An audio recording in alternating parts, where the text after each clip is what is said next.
Buenas noches, estimada audiencia.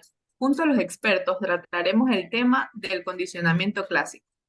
Como concepto, tenemos que el condicionamiento clásico, lejos de tener una única definición, se presenta en la literatura psicológica básica bajo múltiples conceptos basados en diferentes corrientes epistemológicas, tanto en la psicología como de las neurociencias.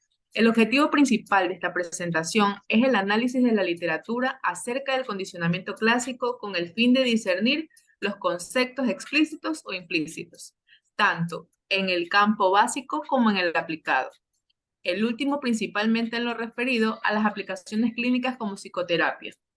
Existen cuatro conceptos bien diferenciados de condicionamiento clásico, en donde el tipo reflexológico y conductista se refiere más al condicionamiento clásico como un método, y mientras que como tipo cognoscitivo y neurobiológico se refiere al condicionamiento clásico como proceso. En la literatura psicológica clínica, los conceptos son más implícitos que explícitos, ya que el condicionamiento también se define como el proceso de asociación entre respuestas involuntarias o reflejas causadas por un estímulo familiar y un nuevo estímulo previamente neutral. Es decir, el condicionamiento clásico se basa en el fenómeno de responder a nuevas sensaciones, que inicialmente no provocaban ninguna respuesta en la conducta, pero debido a la presentación continua con un estímulo inconsciente, provoca una respuesta similar. El condicionamiento clásico o aprendizaje reactivo es uno de los modelos que se analizan como el conductismo reflexológico y explica la actuación de los seres vivos y muestra la existencia de una conducción indirecta entre el individuo y el medio que lo rodea. Este se desarrolla y asume el papel de liderazgo en el tratamiento de los cambios de comportamiento.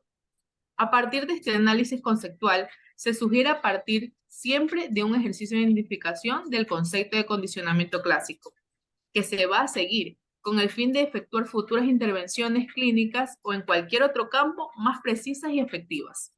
Le damos paso al experto Josué Andrade. Muchas gracias, compañera. Bueno, yo les voy a hablar sobre los elementos del condicionamiento clásico. Esto enfoca la modificación de la conducta. Se realiza de forma que el estímulo se pone de forma pasiva para modificar un comportamiento no deseado. Estímulo incondicionado. La primera señal por sí sola causa una respuesta que específicamente necesita una segunda señal, de que manera natural y automática desencadena una respuesta específica y rápida. Influencia inconsciente. Esto va con el objetivo para calificar un estado y disposición mental, con el término que la causa provoca la reacción en el cuerpo, lo que significa que es una fuerza infinita. Respuesta indefinida. Indica una expresión o referencia desconocida, por lo tanto, no tiene límites concretos. Es aquí donde se produce la reacción natural cuando hay un fuerte ruido natural, una reacción rápida o una reacción a un estímulo. Respuesta condicional. Una respuesta aprendida. Esto sucede antes del estímulo. La acción repetitiva afecta el comportamiento. Esto puede ser causado por un olor o sonido que se presenta al mismo tiempo o aumenta la inseguridad relacionada y un perro es fácil en espíritu de juicio. Ejemplos del condicionamiento clásico. Por ejemplo, tenemos el timbre del receso. En los colegios anuncia la llegada del receso a fuerza de repetirse a los alumnos la asociación y de sensaciones de libertad y reposo que experimenta el receso. El plato del perro, donde se pone la comida con solo aparecer transmitirá al perro la excitación propia de alimentarse, ya que habrá asociado el plato con su contenido habitual. El olor del perfume de un compañero amoroso específico percibido a tiempo después de haber terminado la relación puede reproducir el sujeto la sensación con la que se asocia a ese antiguo ser amado. El llanto de un bebé es el mecanismo para llamar la atención de la madre y recibir a su afecto o el alimento. Tarde o temprano el niño asociará el llanto con la presencia materna. A continuación le damos el paso a mi compañero Brian. Muchísimas gracias, compañeros expertos. El tema que voy a tratar es sobre el proceso de condicionamiento clásico. El proceso de condicionamiento clásico da un estímulo neutro que tiene como objetivo producir una reacción o respuesta dentro de nuestro organismo. Este proceso tiene cierta complejidad, ya que no se ejecuta de la noche a la mañana, ni tampoco se lo considera como un fenómeno aleatorio. La forma adecuada de entender este proceso del que hablamos de condicionamiento es planteando las partes del proceso de las mismas, que son tres, en la que estos ocurren desde el desarrollo y las que se producen de la siguiente manera. La primera situación es la que se da antes del acondicionamiento, en el instante justo en el que por un lado aparece el estímulo incondicionado, que al tener contacto con la persona produce de una manera natural y automática una respuesta incondicionada, aunque por otro lado se produce el estímulo neutro, que al presentarse ante el sujeto no produce la respuesta que se requiere. La segunda situación es el que se da al mismo tiempo del acondicionamiento, es decir, previamente se produce la presentación. Esta misma es relacionada al estímulo neutro y el estímulo incondicionado con el fin de conseguir una respuesta de manera incondicionada. En otras palabras, se refiere a que es un proceso de aprendizaje para que generen procesos de relacionar estímulos.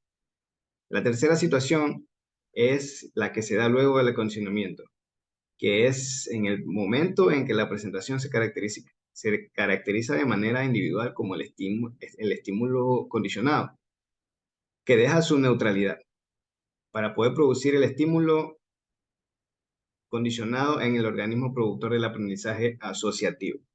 Este produce en la persona el mismo estímulo que se obtiene como se opone individualmente al estímulo incondicionado. Hay otras características importantes del proceso que hay que tener en cuenta. Lo más importante que se debe tener en cuenta es que la aparición o la ausencia del estímulo incondicionado es netamente responsabilidad de la producción por parte del sujeto de la respuesta condicionada. Es decir, que un aprendizaje correspondiente, por lo tanto, que es un aprendizaje correspondiente. Por lo tanto, la actividad espontánea de la persona no tiene consecuencia dentro del proceso de aprendizaje. Lo que se condiciona son los estímulos y los reflejos, y no actividades espontáneas. El proceso de condicionamiento clásico se basa en el apareamiento funcional de estímulos condicionados. Un ejemplo, cuando uno percibe un sonido y que éste no provoca una respuesta como la salivación de la persona, este puede venir acompañado con un estímulo como puede ser un sabor, como lo tenemos el zumo de limón.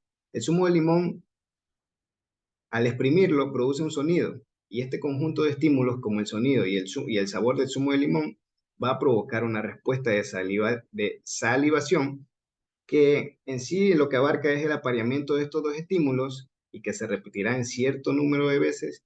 Y aquí es donde se realiza y se explica la asociación de estímulos. Doy paso a mi compañera Loaida Castro. Muchísimas gracias. Gracias, compañero. Principios del condicionamiento clásico. El condicionamiento clásico se lo conoce como método en el cual se asocia un estímulo condicionado con otro incondicionado. Está basado en los principios universales dados por Pavlov, ya que éste estudiaba los reflejos de salivación en los perros, advirtiendo que sucedían algunos cambios sistemáticos en los reflejos aleatorios de los mismos, llegando a concluir que los perros comenzarían a salir de su hogar no solo cuando podían recibir su comida, sino también al olerla o al poder sentir la presencia de la persona que lleva el plato. Durante todos los experimentos realizados, Pavlov llegó a la conclusión de que existían 4 principios que regían este aprendizaje, de los cuales, según Carla, son los siguientes. El principio de adquisición es uno de los principios que explica sobre qué es la exposición constante a un estímulo condicionado, ya que en algún momento es capaz de producir una respuesta condicionada.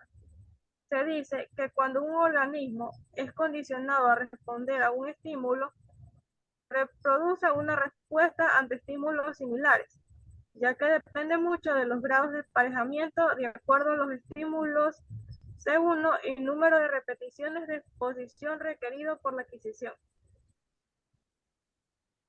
La extinción y recuperación espontánea.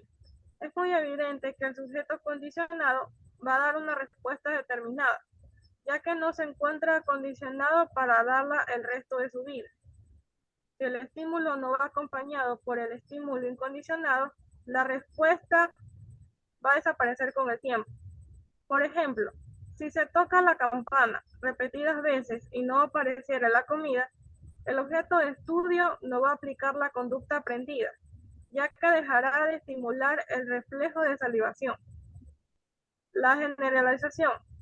Se la conoce como una tendencia que da una respuesta a otros estímulos que se parecen al estímulo condicionado. Un ejemplo claro es: de nada serviría poder aprender a esquivar los carros cuando andamos en la calle si el aprendizaje solo estuviera en vigencia solamente para un coche de tamaño o marca determinada, ya que la generalización se puede definir como una relación entre la intensidad de las respuestas y un grado de semejanza de los nuevos estímulos con un estímulo original. La discriminación es muy opuesto al principio de la generalización, ya que dice que la respuesta condicionada es fortalecida y consolidada por el individuo, ya que despierta una mayor capacidad de discernimiento al responder al estímulo condicionado, ignorando a otro que se le parezca. Un ejemplo es cuando un niño pequeño puede ser capaz de generalizar con palabras amables, mostrando una sonrisa y un buen trato, pero también puede discriminar al mismo tiempo el buen trato que le da su madre con el de otra persona. A continuación, mi compañera Gaby Moreno. Bueno, yo les voy a hablar sobre la conclusión de este tema. El condicionamiento clásico tiene como fin discernir los conceptos explícitos o implícitos, tanto en el campo básico como en el aplicado, el último principalmente en lo referido a las aplicaciones clínicas como psicoterapia.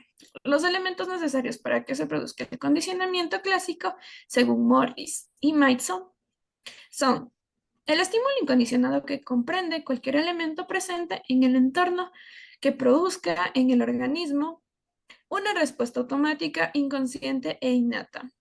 La respuesta incondicionada, en cambio, es la acción producida por el estímulo ambiental que surge de forma natural, es decir, que no es proceso del aprendizaje. El estímulo condicionado es el elemento que, originalmente siendo neutro, produce una respuesta fisiológica o mental en el organismo, posterior a ser asociada con un estímulo incondicionado. La respuesta condicionada se refiere a la acción aprendida a través del condicionamiento y generada por un estímulo que originalmente era neutro. El proceso del condicionamiento clásico da un estímulo neutro. Tiene como objetivo producir una reacción o respuesta dentro del organismo. Este proceso tiene cierta complejidad, ya que no se ejecuta de la noche a la mañana y tampoco se lo considera como un fenómeno aleatorio. La primera situación es la que se da antes del acondicionamiento. La segunda situación es la que se da al mismo tiempo del acondicionamiento. La tercera situación se da luego del acondicionamiento. Existen 4 principios que rigen este aprendizaje, y estos son la adquisición, la extinción y recuperación espontánea, la generalización y la discriminación. Muchas gracias por la atención prestada, y con esto damos por terminado este webinar. Muchas gracias.